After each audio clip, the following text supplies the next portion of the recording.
Wisconsin voters with disabilities were worried a court ruling would force them to sit out. We have now learned some clarity there. Jason Kelby shows us the changes that you will expect to see next election. Jason? Well, Mary, in previous years, you may remember families, spouses may have dropped off ballots into the drop box for their loved ones. We saw that happening in previous elections, but no longer. The same ruling that banned drop boxes means you cannot have someone else drop off your ballot for you to the clerk's office, with one exception. A horseback riding accident 27 years ago paralyzed Martha Chambers from the neck down. She was worried this year it might also take away one of her rights. My vote literally wouldn't have been counted. You don't think it will? I would need a touch screen. She shows us how she used to vote with the help of voting machines during this Disability Voting Rights Week. Since the pandemic, she's been voting absentee, using the same thing she uses to write letters.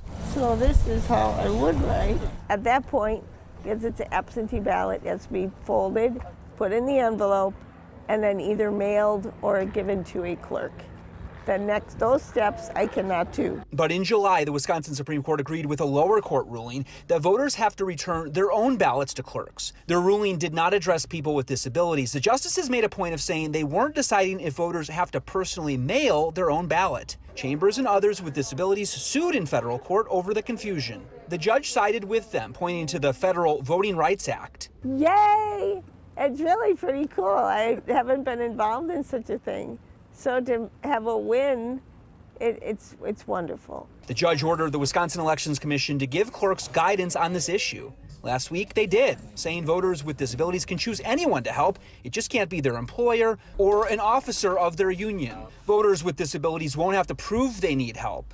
Martha Chambers now prepares to vote in battleground Wisconsin with new confidence. My voice will be heard. And remember, a Waukesha County judge just last week ruled that clerks could no longer fix missing information on the absentee ballot envelope. So make sure if your witness has not filled out their full address, you could expect that the clerk will be mailing back your ballot to you or giving you a phone call, because they cannot count it without that missing information. Reporting live in Milwaukee, Jason Calvi, FOX 6 News. All right, thank you for clarifying, Jason.